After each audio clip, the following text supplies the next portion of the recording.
우리 하나님의 사랑, 하나님의 긍휼, 하나님의 은혜.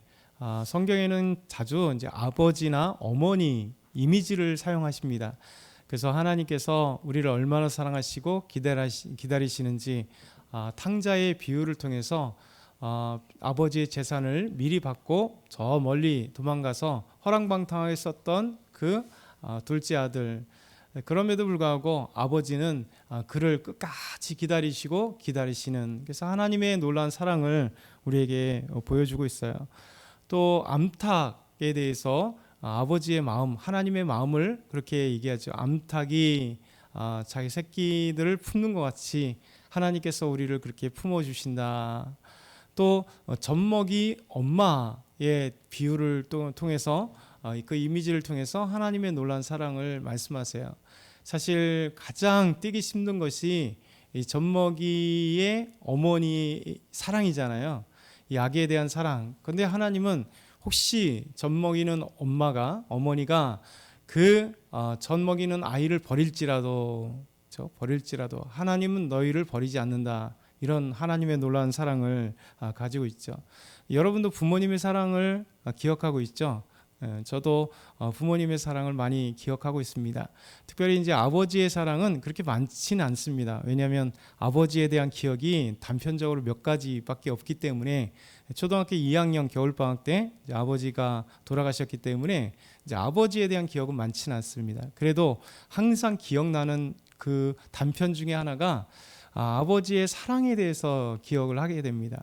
아버지께서 돌아가시는 그날, 그러니까 아버지께서 술 드시고 밤에 오셨어요. 저희는 이제 들어오신 것도 못 봤고 아침에 일어났는데 늦게 일어나시기에 형님이 가서 이제 깨웠는데 안 일어나시는 거죠. 돌아가신 거예요. 그래서 아버지의 뭐 유언이라든가 아버지의 마지막을 들어본 적은 없습니다. 그런데 이제 아버지 이제 장례를 치르기 위해서 옷을 정리하고 그러고 있는데 아버지의 그 가죽 잠바, 마지막으로 입고 주무셨던 그 가죽 잠바 안에서 요구르트가 이렇게 나오는 거예요. 왜 요구르트가 그의 그 주머니에서 나왔냐면, 당시에 조카, 그러니까 아버지에게는 손녀가 되겠죠. 외손녀가 잠깐 집에 와 있었거든요. 4살 정도, 4-5살 정도 되는 아이가 집에 와 있었기 때문에 벌써 43년, 4년 정도 된 시간이잖아요. 그 전에 요구르트를 아버지가 술을 드셔도 내 손녀에게 주리라 생각하고 이제 양쪽에 주머니에다가 요구르트를 2개를 하나씩 이렇게 챙겨 오신 거예요. 그래서 아버지의 옷을 정리하다가 그 속에 요구르트가 있는 것을 보면서 지금까지도 손녀에 대한 사랑, 할아버지의 이 손녀에 대한 사랑이 그렇게 술을 드셔도 있었구나라는 생각을 갖게 됩니다. 오늘 처음에 13절과 14절은 우리 하나님의 사랑, 하나님의 긍휼, 하나님의 은혜에 대해서, 하나님은 아버지의 그 놀라운 사랑과 그 은혜, 그 비유를, 그 이미지를 사용하십니다. 13절과 14절 한번 같이 읽어볼까요? 시작. 아버지가 자식을 긍휼히 여긴같이 여호와께서는 자기를 경외하는 자를 긍휼히 여기시나니 이는 그가 우리의 체질을 아시며 우리가 단지 먼지일 뿐임을 기억하심이로다. 아버지가 자식을 긍휼히 여긴같이, 정상적인 부모라면 자녀를 얼마나 사랑하겠어요. 자녀가 조금만 힘든 길을 가도 이 부모의 마음은, 아버지나 어머니의 마음은 사실 마음이 아프고 힘들잖아요. 그래서 아버지가 자녀를 긍휼히 여긴같이 우리 하나님께서는 여호와 하나님을 경외하는 자를 긍휼히 여기신다, 이렇게 말씀하세요. 그러면서 하나님이 우리를 얼마나 사랑하시냐면 14절이죠. 이는 그가 우리의 체질을 아시며 우리가 단지 먼지일 뿐임을 기억하심이로다. 우리가 연약한 자녀인 것을 기억하신대요. 우리의 체질을 다 아신대요. 여러분, 하나님께서 우리의 체질을 아세요. 담즙질, 이런 여러 가지 체질을 얘기하기도 하고, 영어로 하면 폼으로 이렇게 얘기하기도 하고, 그리고 프레임. 그러니까 하나님께서 우리의 그 체질들, 여러 체질들도 말할 수 있고, 우리 말로는 영어로 하면 우리의 이렇게 생김새나 아니면 어떤 골격이나 이 모든 것. 왜 그러냐면 하나님께서 우리 자체를, 이 육신을 아시는 것은 하나님께서 지으셨기 때문에, 사실 지으신 하나님이 우리를 가장 잘 아시죠. 우리의 신체의 모든 것들, 우리의 생각의 모든 것들을 가장 잘 아시는 분은 우리 창조주 하나님, 우리 아버지십니다. 그래서 우리의 체질을 잘 아세요. 우리가 얼마나 강하다고 생각하지만 또 연약한 존재인지를 알게 되는 거죠. 어제도 이제 그 삼성 병원에 항암 암병동을 가보는데 거기 가면 이제 왜 이렇게 암 환자가 많아? 다 진료받는 사람들이 다 암 환자잖아요. 그냥 쭉 사람들이 각 방마다 줄을 대기하고 있고 계속해서 짧은 시간 계속해서 들어가는 그런 사람들이 많습니다. 건강한 헬스클럽에 가면 건강한 사람들이 보이는 것 같지만 병원에 또 가보면 그 건강한 것 같은데 수많은 연약한 사람들이 많아요. 그러니까 하나님은 우리의 체질들을 다 아시는데 우리 하나님께서 우리가 어떤 사람이냐? 먼지와 같은, 그러니까 한낱 먼지 후 하면 부러지는 그 먼지, 또 안 보이는 그런 먼지와 같은 아주 작고 연약한 자인 것을 하나님 아시고, 그렇죠? 그래서 우리가 하나님께서 우리의 연약함을 아시고 우리 하나님이 우리의 모든 체질을 다 아시서 우리 하나님의 아버지가 자녀를 정말 긍휼히 여긴 같이 하나님께서 우리를 그렇게 사랑하시고 긍휼히 여기신다. 이것이 놀라운 하나님의 사랑이겠. 그래서 우리가 하나님께 때로는 힘들고 어려워도 하나님 투정 부리는 이유가 여기 있는 거예요. 우리 아버지처럼 하나님 제가 너무 힘들어요. 제가 이런 일이 있어요. 하나님 도와주세요 하고 하나님께 투정 부리듯이 그래도 하나님은 우리에게 긍휼히 여기셔서 우리의 모든 것들을 다 받아주시고 인도하시는 거죠. 우리는 먼지같이 연약하고 그리고 우리는 하나님께서 지으셨기 때문에 우리의 체질을 다 아시는 우리 아버지이신 하나님. 그러면서 계속해서 15절과 16, 17, 18절은 이래요. 우리 인생이 무언가 같냐? 바로 단지 먼지일 뿐과 같은 인생인데 또 인생은 그날의 풀과 같도다. 그 영화가 들의 풀과 같도다. 그것은 바람이 지나가면 없어지나니 그 있던 자리도 다시 알지 못하거니와. 결국 우리는 풀과 같은 인생이죠. 그러니까 먼지와 같이 이렇게 한낱 작은 존재, 연약한 존재, 그리고 꽃과 풀과 같은 존재라는 거죠.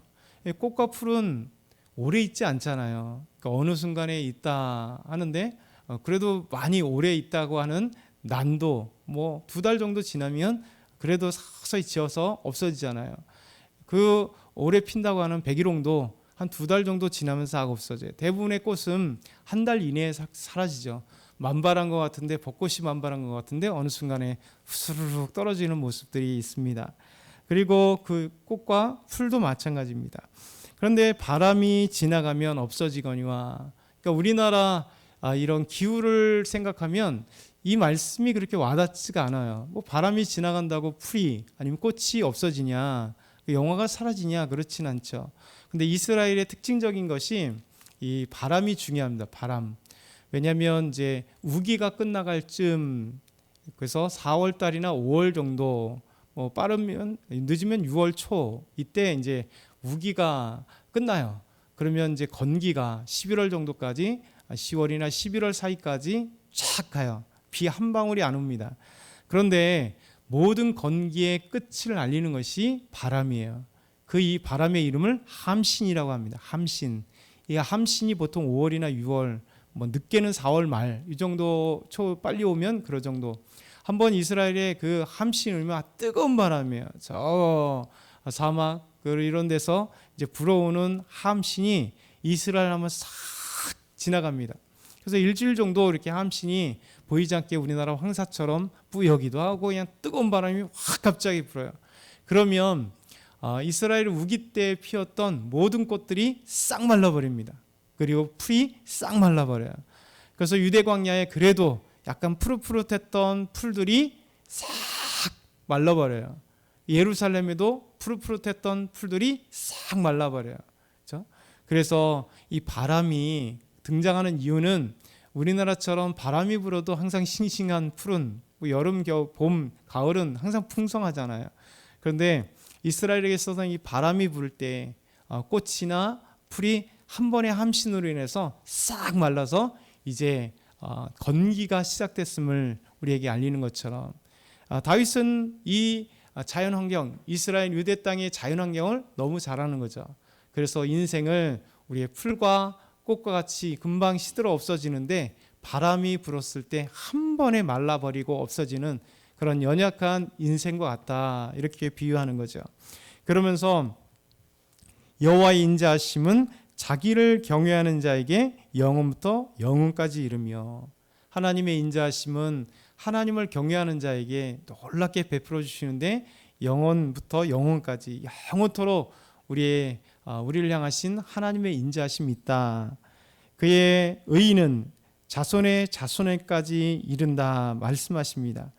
그 자손에까지 이르는 의는 바로 하나님의 언약과 하나님의 법도를 기억하고 행하는 자들, 곧 하나님의 말씀에 순종하여 나아가는 자에게 하나님의 놀라운 의를 우리에게 베풀어 주시고, 하나님의 그 인자하심이 영원토록 하나님을 경외하는 자에게 주시겠다. 그러니까 저와 여러분이 하나님을 경외하는 자에 속해야 되겠죠. 그리고 하나님의 말씀에 순종하는 자가 될 때 하나님은 우리에게 의를 베풀어 주시고 하나님은 우리의 인자하심을 베풀어 주신다 말씀합니다. 그러면서 하나님의 능력에 대해서 19절에서 20절 말씀합니다. 우리 한번 같이 읽어볼까요? 여호와께서 그의 보좌를 하늘에 세우시고 그의 왕권으로 만유를 다스리시도다. 능력 있어 여호와의 말씀을 행하며 그의 말씀의 소리를 듣는 여호와의 천사들이여 여호와를 송축하라. 다윗은 여호와를 송축하라. 여호와의 천사들이여 하나님을 송축하라, 이렇게 찬양을 외치고 있습니다.